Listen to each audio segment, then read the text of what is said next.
Voilà, heureux de vous retrouver pour ce nouveau numéro de votre magazine Éveil Patriotique que vous avez l'habitude bien sûr de suivre sur Congo Live. C'est chaque jour. Nous sommes là en train de réfléchir, analyser sur l'actualité politique en RDC et aussi la situation sécuritaire à l'est de notre pays. Pour ce nouveau numéro, il sera question de parler de la chute de Vital Kamerhe au perchoir de l'Assemblée nationale. Qui pour succéder à Vital Kamerhe? La crise au sein de l'UDPS. Est-ce que ce congrès-là que tout le monde attend sera organisé?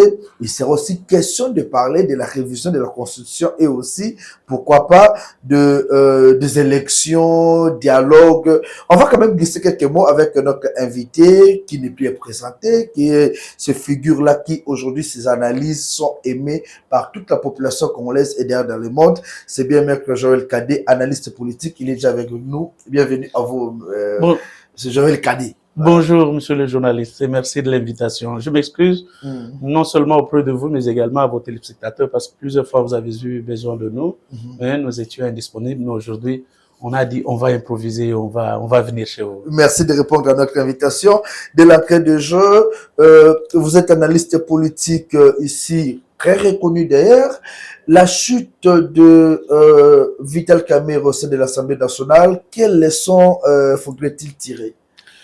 La leçon qu'il faut tirer, c'est l'humilité. L'humilité, la compréhension et la considération des autres. Et surtout, la loyauté. La loyauté, vous savez, dans la plupart des cas, vous sentez les gens vouloir que non, parce que vous êtes avec tel chef, tel leader, il faut lui rester loyal. Mais cette loyauté devrait être également réciproque. Les gens, vous entrez en prison, ils vous restent loyaux.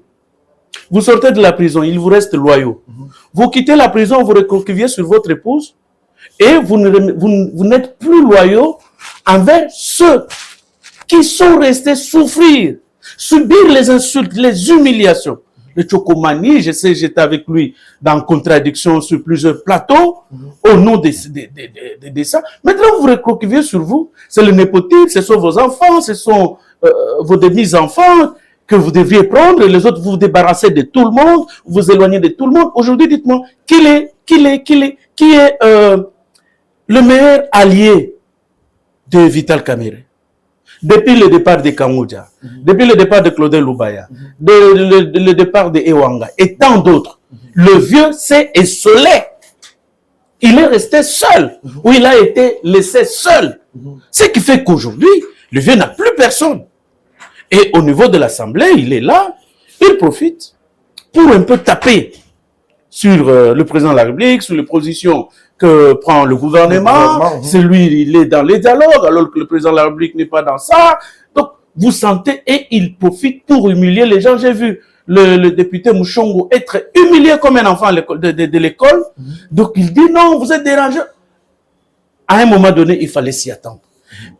Mais non seulement que Félix, cela aussi fait partie de la stratégie Fachik, que j'appelle Fachik. C'est-à-dire, c'est un homme qui ne vous attaque pas de face. Il vous laisse venir. Et vous venez, il vous approche. Et quand vous vous considérez dans sa confiance, il vous écroule et c'est parti. Il a commencé avec Joseph Kabila. Dans ce pays, on ne pouvait pas croire qu'un civil pouvait faire fuir un général-major qui a dirigé ce pays. On ne pouvait pas l'imaginer, 18 ans. Non, ça ne pouvait pas venir. Et pendant qu'il le fait partir, qu'est-ce qui se passe?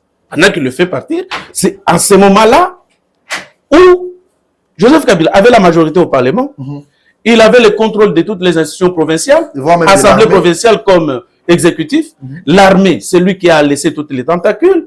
Au niveau de service des renseignements, c'était Joseph Kabila, militaire comme civil, et l'entourage ou la sécurité proche de Félix Tshisekedi, c'était Joseph Kabila. Et il est parti malembe, comme on dit en lingala. Il est parti mollo, petit à petit, jusqu'à ce que, il change la première ceinture de sa garde rapprochée. 2, il envoie quelques membres militants de l'UDPS, il les envoie en formation en Égypte, en Israël, et quand il revient, il échange la deuxième ceinture, la troisième ceinture, il opère les changements au sein de l'armée, et du coup, il y a rupture au niveau de FCC Cash. Donc, et pendant ce temps, tous ceux qui y étaient pour Kabila ou qui travaillent avec Kabila, ils étaient tellement sûrs qu'ils pouvaient se permettre de dire Yémei Azali.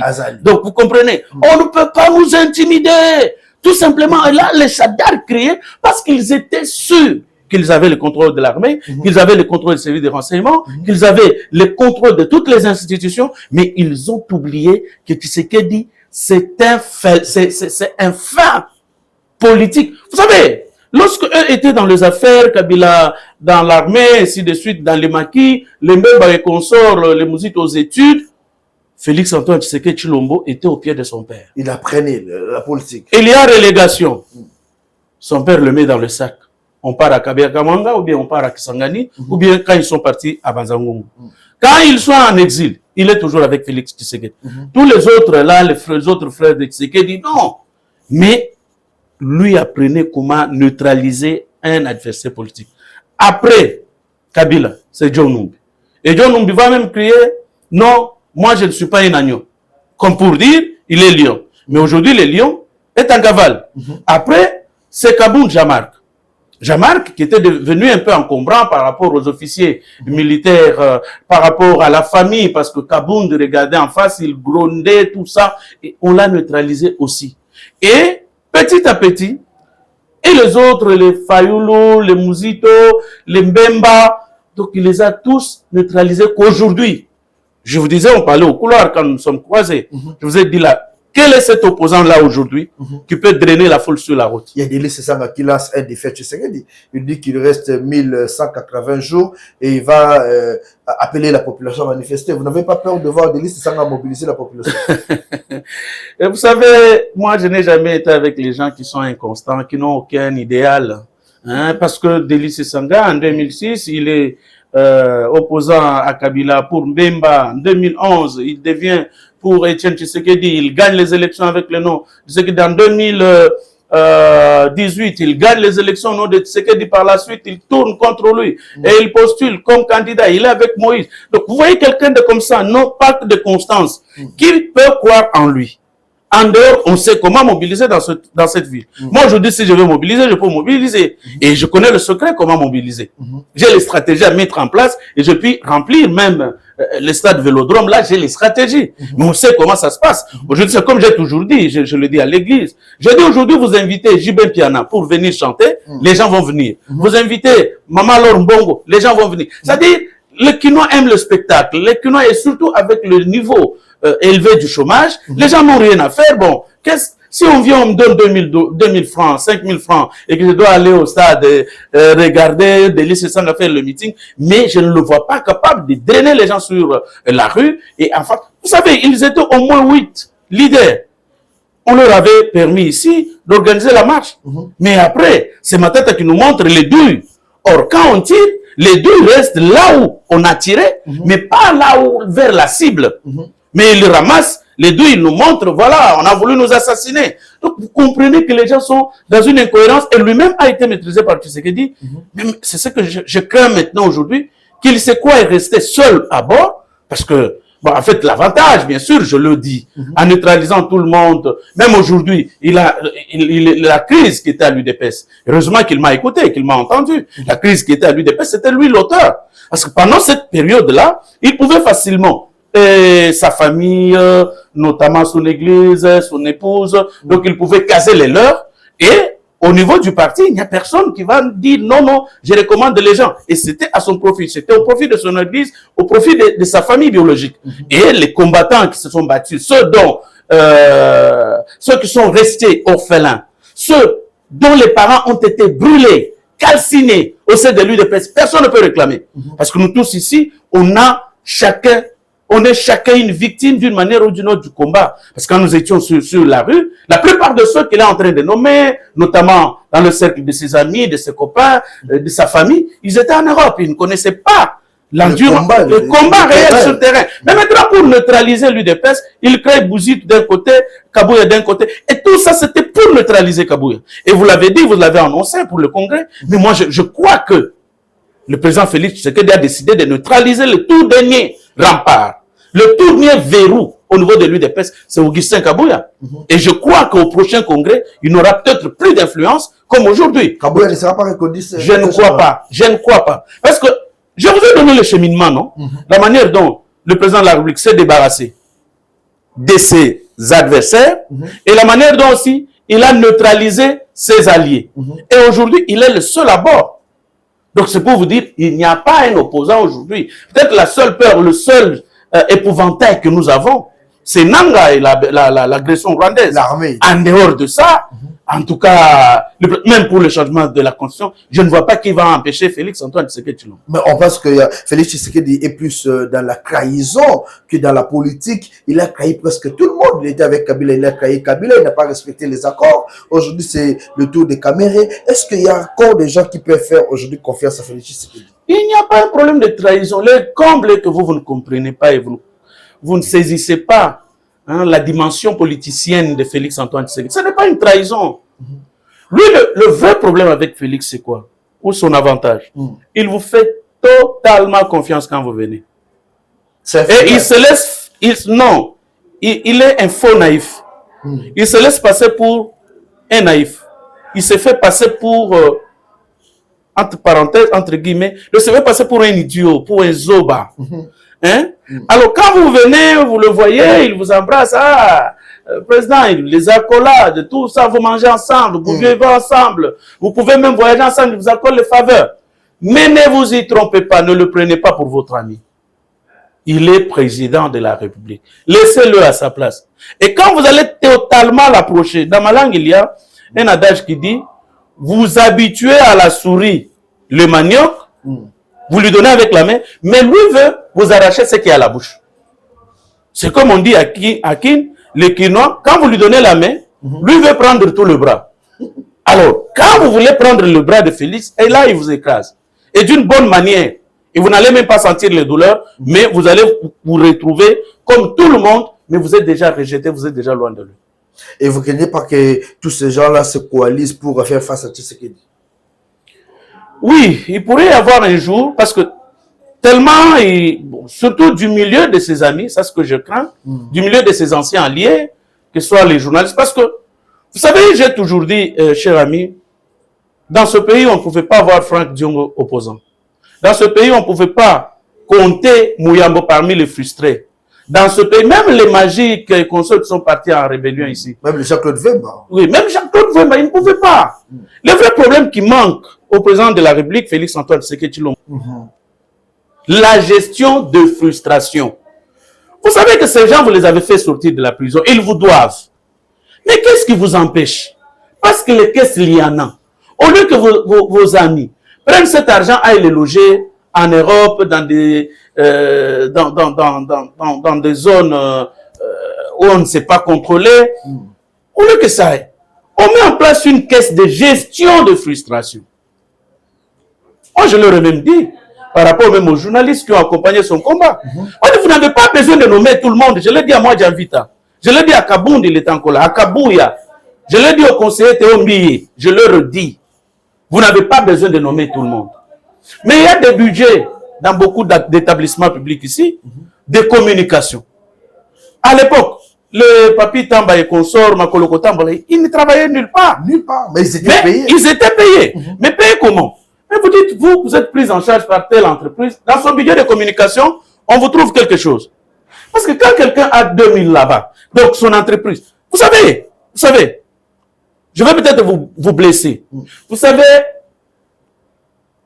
la télévision qui a beaucoup soutenu Félix-Antoine Tshisekedi Tshilombo, c'est la télévision de son ami d'enfance. Ils ont grandi ensemble. Des Chabani Record, Gabriel. Congo Web. Pas même un seul marché. Pas même un seul papier. J'ai parlé avec le vieux Chabani. Je lui demande, mais vous êtes amis. Celui que vous avez demandé d'aller en exil en Angola.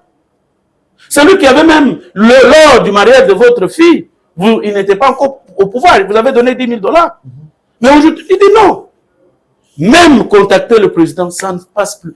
Autant, au lieu de créer de nouvelles télévisions, de nouvelles chaînes YouTube, comme l'a fait Eric Nindou, comme le font maintenant ceux qui sont là, au lieu de considérer les médias qui avaient travaillé avec Félix-Antoine Tshisekedi Tshilombo avant, eux créent leurs agences.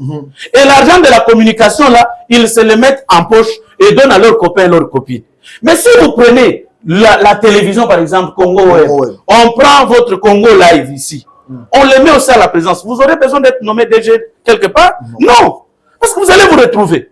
Mais on continue à créer toujours des frustrés. C'est comme si on veut faire en sorte que tout le monde devienne injurieur. On injurie et puis on approche. Aujourd'hui, qui sont invités à la table du président de la République ou à la table de Maman Denise, ce sont les journalistes qui étaient contre hier, qui se retrouvent aujourd'hui, qui sont de tous les voyages de Félix-Antoine Tshisekedi Tshilombo du gouvernement. Donc vous comprenez. Là maintenant, quand vous créez toutes ces frustrations-là, non, c'est pour que demain ils fassent quoi? Parce que demain après-demain, les frustrations-là se transformeront dans une sorte de rébellion, dans une sorte... Donc les gens viendront subversifs, et dès qu'ils deviennent subversifs, ils vont coaliser. Et en coalisant, pensez-vous que ceux qui sont venus de l'Europe, ou ceux de votre famille, seront-ils capables de faire face à un combat sur terrain? C'est ça ma crainte. C'est ça ma crainte. C'est pourquoi j'ai dit, la mise en place d'une cellule de gestion de frustration, ça faisait que la plupart d'opposants à Kabila, la nuit, ils se retrouvaient quelque part, ils avaient quelque chose. Est-ce que c'est impossible de le faire aujourd'hui? Non, c'est pas. Le système n'a pas changé, la constitution n'a pas changé. Là où on puisait de l'argent là pour calmer, maîtriser certains opposants, cet argent-là existe. La source est encore là. La source est encore là. Là où on puisait de l'argent pour donner aux communicateurs qui venaient aux conférences de presse de Lambert Mende, cet argent-là est là. Là où on puisait pour Papi Tamba, là où on puisait pour Makoloko Tamba, là où on puisait pour autant. Je cite seulement les noms de ceux qui sont mes amis parce que ce sont mes amis. Mon vieux India Omar. Là, on tirait de l'argent avant qu'il soit nommé DGA. Alice Sen, avant qu'il soit nommé DGA à l'OGFREM. Là, on puisait de l'argent pour lui donner là. Et qu'on puise de l'argent pour gérer ses frustrations. Mais on laisse les gens, c'est comme si on veut que tout le monde devienne... Vous savez, on a approché ma jeune sœur, Denise Dissauchois. Mais c'est elle qui était la mieux reçue à la table. Mais aujourd'hui, qu'est-ce que c'est devenu? Et puis, on veut que tout le monde devienne comme les... Vous convenez avant. Il dit, moi, je vais vous payer votre salaire. Et c'est $1000, c'est de $2000. Mais les émoluments, vous allez vous prendre, vous m'amenez. Moi, je vous paye votre salaire. Le député provincial, il paye son suppléant qui assume son... qui est en train de siéger à sa place. Député national, il paye également. Sénateur, et maintenant on vient de le nommer encore PCA d'une entreprise. Donc vous comprenez, c'est comme si l'intelligence est concentrée sur les mêmes personnes et les autres doivent observer. Est-ce qu'aujourd'hui le problème c'est Félix Tshisekedi ou son entourage? Écoutez, on dit ceci, il n'y a pas de mauvaises troupes, il n'y a que de mauvais chefs. Le casting appartient au chef.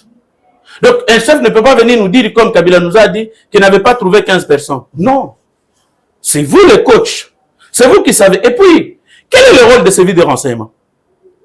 Le rôle de service de renseignement, ce n'est pas comme ils m'ont entendu parler la dernière fois, j'ai fait ma prière, et je les ai vus m'appeler pour mes... Moi, j'ai dit, mais écoutez... Nous avons tous suivi que Pierre là. Oui. C'était grave. Oui, mais non, mais c'est ce que j'ai dit. Les gens ne savent pas que ma mère a été tuée dans ce pays. Et ceux qui ont tué ma mère, et non, ils le savent. Félix-Antoine Tshisekedi Tshilombo sait que moi, j'ai perdu ma mère. La personne qui était ciblée pour être tuée en 2017, c'était moi. Je dis, mais si on le tue, ça va faire du bruit. Mais pour le taire, on suit sa mère au village où elle est allée cacher. On va la tuer, on l'a pour chasser pour la tuer. Il n'y avait pas comme une sapot de l'autre côté. Est-ce que vous savez que dans ce pays, moi, j'ai une maison que je ne sais pas habiter? Oh. Comment ça? Mes amis dans le service à l'époque, le premier carton jaune, je ne l'ai jamais dit à personne. Le premier carton jaune, le 19 septembre 2016, Etienne Tshisekedi Amulumba lance le premier carton jaune. Les amis m'appellent. Il dit, quitte ta maison. Quitte ta maison là. Je vais avoir la garantie où? À 2 jours. Il dit, avant, ne dors pas. En tout cas, que le 19 ne te trouve pas dans ta maison. Je vais appeler mon frère, Roy Bondo, que l'on appelle Madjaboujo. C'est lui qui va me donner $800. Et nous avons trouvé une maison à Kimbangu. Mes enfants, on n'est jamais habitués à sortir dehors. Partout depuis que nous avons commencé, j'ai toujours une douche et les toilettes, c'est à l'intérieur de la maison. Mais nous avons trouvé 2 chambres, dont les toilettes dans ma chambre. Donc notre intimité, on ne pouvait plus l'exercer parce qu'on ne savait pas quand est-ce que les enfants pouvaient entrer dans le WC. Et nous sommes restés dans cette maison-là, qu'on a payé à $120 quelque chose, parce qu'on n'avait pas de choix. Est-ce que tu sais qui est au courant de ça? On n'avait pas de choix. Et aujourd'hui, quand nous avons quitté le 19, la marche a commencé. Nous, quand nous avons quitté, on avait laissé la porte d'en bas, mes locataires étaient au-dessus. Nous avions laissé la porte d'en bas ouverte. Donc notre maison, elle était restée ouverte. Et quand les gens fouillaient, ils sont allés se réfugier dans notre maison. Et on est venu y tuer 3 personnes. Ça nous a pris du temps pour nettoyer cette maison. Aujourd'hui, dites à mes enfants que nous allions y habiter. Dites à mon épouse que vous alliez, et moi je dois courir aujourd'hui ici pour être en location. Alors que je me disais que les soucis, et combien de gens pleurent, et que des gens viennent dire ici, vous savez qu'est-ce qu'on a encore à gagner? On a tout perdu. Alors quand vous poussez les gens à des extrémités, vous attendez à quoi? Vous attendez, et puis vous envoyez les gens pour nous intimider. Or, nous, je le disais à Serge Kabon, nous vivons des menaces. Et quand on n'est plus menacé, on se dit, ah, c'est qu'ils ont résolu de me taire définitivement. Alors, quand vous me menacez, c'est que vous m'avez signalé. Voilà un peu. Donc, il y en a autant comme ça. C'est pourquoi nous disons, il n'y a pas de mauvaises troupes, il n'y a que de mauvais chefs. Parce qu'il appartient au chef de demander au service. Comme si aujourd'hui les critères, c'est parce qu'on doit être cousin au président de la République, nièce et consort, on doit être beau-frère, on doit avoir son ancienne relation pour être recruté. Mais c'est que le François Béan n'aurait jamais été autour de Mobutu. Non, de Mobutu. Parce que ce sont des étudiants. On a quelqu'un parle bien. Il y a l'homme de celui qui a été aussi directeur de cabinet de Mobutu. Donc ce sont des gens, Tshisekedi arrive au campus, il parle. Mobutu arrive au campus, il parle, il regarde, non, faites-moi appeler ce jeune homme-là. Moussa Laurent Désiré Kabila, les caméras ici, comment? Il est à la télévision, il parle. Faites-moi appel à ce monsieur-là. Mais on sait les services de renseignement, on connaît le background de nous tous. On sait que tel connaît tel, on connaît que vous avez votre télévision, vous avez une spécialité en telle matière, mais on vous invite, on vous confie la chose et on évalue ce que vous pouvez faire. Mais ici, si les services ne savent pas recommander des expertises que nous avons dans notre pays et qu'il faut avoir été ami du chef de l'État ou avoir été son allié pendant les moments de galère en Europe, alors, toutes les autres intelligences ici. Vous pensez que tout le monde doit être dans des partis politiques pour servir la nation? Non. Voilà un peu... Vraiment, vos révélations nous ont épatés, ça fait quand même mal de voir tout suivi. Steve Mbika qui dit élection en 2028, c'est pendant le pays est en guerre. On ne peut pas imaginer, on doit attendre 2030, voire même au-delà de 2030. Est-ce que Steve Mbika a bien réfléchi? Non, si on doit suivre ce qui se passe ailleurs, je crois qu'il peut avoir raison. Parce qu'en Ukraine, aujourd'hui, le président Zelensky est là au pouvoir. Il n'y a pas eu d'élection. Parce que le pays est pratiquement morcelé. Le pays est presque balkanisé par la Russie. Comment on va organiser les élections? Parce que le président de la République est élu au suffrage universel direct. Et sa circonscription électorale, c'est toute l'étendue du territoire national. Alors dites-moi, quand vous allez voter un nouveau président ici, les gens de Goma ne vont pas voter. De Bukavu ne vont pas voter. De Kassindi ne vont pas voter. Comment vont-ils se reconnaître à travers ce président? À moins qu'on veuille consacrer la balkanisation. Parce que là, alors, ils ne vont pas se reconnaître. Ils vont également organiser leurs propres élections. Donc, dans la logique, dans la rationalité, il a raison. Et là, ça ne sera pas violer la Constitution. Là, on ne viole pas la Constitution. Non, mais j'ai dit bien. Il y a une rébellion. Un grand pan de notre territoire national est sous occupation. Alors dites-moi, on va organiser les élections. Comment les autres vont opérer également leur choix sur le prochain président? Alors, le prochain président est élu par le reste du pays. OK? Et les autres vont se reconnaître en lui? Je ne crois pas. Et comme ils n'auront pas voté le président de ce Congo, on va donner raison à la thèse de mon ami Steve Wemby, qui aujourd'hui appelle Congo oriental, Congo de l'Ouest, Congo oriental et Congo occidental. On va lui donner raison. Donc c'est pour vous dire que je crois que Mbikai a raison, en tout cas à 100%. Est-ce qu'aujourd'hui il faut organiser un dialogue pour résoudre ces problèmes avant les élections? Bon, moi, je suis pour le dialogue. Je suis vraiment un homme de dialogue. Mais on va faire le dialogue pour résoudre quel problème? Boulos a dit qu'il faut organiser un dialogue pour résoudre les problèmes de la crise, discuter avec tout le monde, à l'exception de personne. C'est ce que je dis. Aujourd'hui, on organise les dialogues. Ça va empêcher le Rwanda de nous attaquer? Il y a eu combien de dialogues depuis qu'on a commencé? Nous avons eu Afrique du Sud, Sun City. Nous avons eu Lusaka. Nous avons eu Madagascar. Nous avons eu les concertations nationales. En 2014, nous avons eu le dialogue de Senko. On a eu tous ces dialogues-là. Ça nous a donné quel résultat? Parce que ça n'a pas empêché Kagame de nous attaquer. Quand il a raison de nous attaquer, le vrai problème aujourd'hui, nous devrions, en tout cas, je pense vous l'avoir dit, nous étions dans le couloir. Dites-moi une seule guerre que le Rwanda ou l'AFC ou l'M23 ont déjà gagnée. Jamais, jamais. Toutes les attaques, c'est que c'est notre armée qui dit on va en retraite, on quitte, on leur laisse armes, équipements, tout, on leur laisse. Recul stratégique. Repli stratégique. Il n'y a jamais eu une guerre. C'est vouloir aujourd'hui que si on donne les moyens à notre armée et on nomme les commandants qui n'ont aucune relation avec l'Est, ça va se résoudre. On parle de Mamadou Ndala, on parle du général Baouma. C'est parce qu'ils avaient coupé la connexion avec Kinshasa. Mais aujourd'hui, les révélations qui ont été effectuées avec Christian Chiwewe, Boamunda Toumba et le général Chiko, c'est le général Chiko, l'expert en repli stratégique. C'est lui qui avait abandonné les premières. Mais c'est là aussi nous avons dit au président de la République. Mais comment est-ce que quelqu'un flirte avec votre épouse, votre chérie, votre copine? Vous avez des problèmes avec votre copine? Vous envoyez la personne qui flirte avec votre copine pour vous réconcilier. Mais comment? C'est inconcevable. Non. Comment est-ce que vous avez des problèmes avec votre épouse? Vous soupçonnez que non? Le réalisateur flirte avec mon épouse. Mais vous la voyez. Quand vous avez des problèmes, c'est lui que vous envoyez pour vous ramener la paix dans votre foyer. Ça peut se concevoir?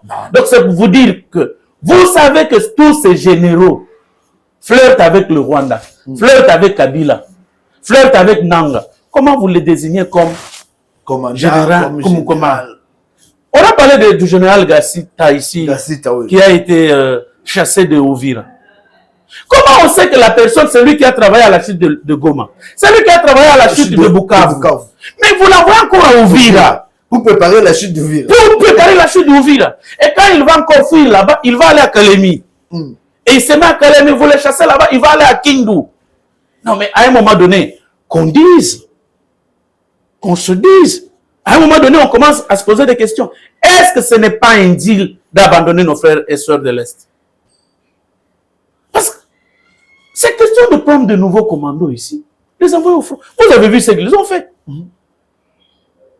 Et puis peut-être les gens disent que non, ce ne sont que des frères de l'Est qui meurent. Non, moi j'ai mes neveux qui sont là. Le tout dernier rassemblement de Nanga, je les ai vus tout pâles. Tout pâles. Donc c'est pour vous dire que, ayons pitié de ceux qui meurent, mettons les moyens, et les moyens sont là, qu'on puisse surveiller que tous ceux qui ont détourné, on ne peut pas, le président ne peut pas continuer à dénoncer le détournement dans l'armée sans qu'il y ait sanction. Pourquoi les gens doivent continuer à bénéficier de l'impunité? Voilà un peu. Nous allons chuter avec cette question. Est-ce qu'aujourd'hui, la révision ou le changement de la Constitution est possible? Est-ce que cela peut changer la situation que nous avons vécue pendant ces 30 dernières années? Bon, j'avais donné moi 9 raisons pour lesquelles j'ai soutenu la révision de la Constitution. 9 raisons. Oui.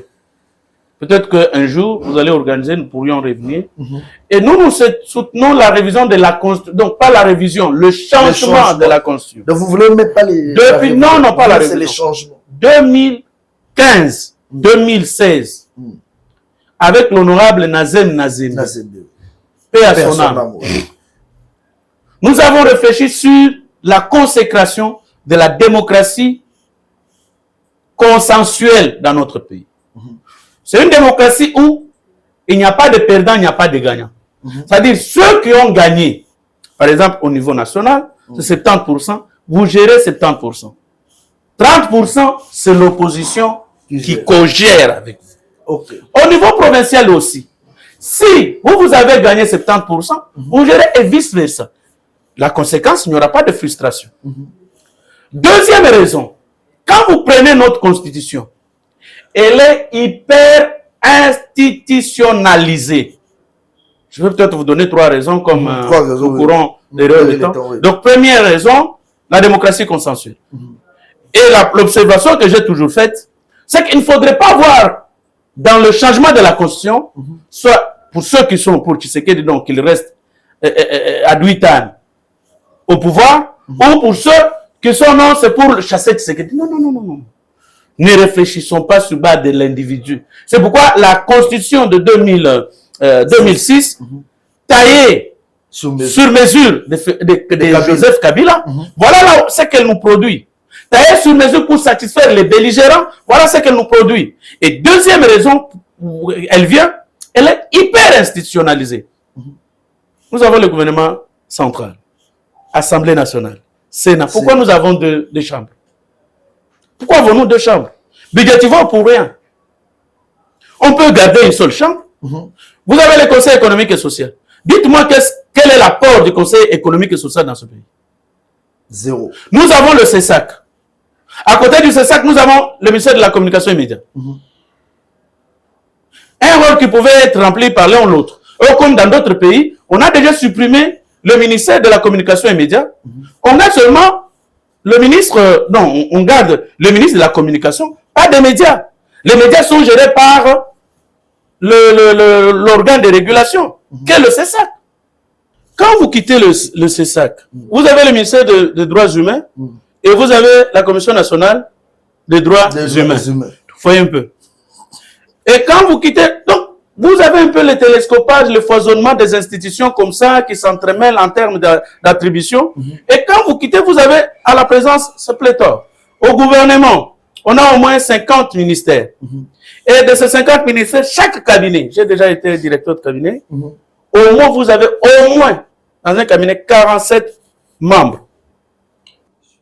Voilà, nous voici à la fin de cette grande émission. Un grand merci à vous, Maître Joël Kadé, d'avoir répondu à notre invitation. Un grand merci à vous tous qui nous avez suivis.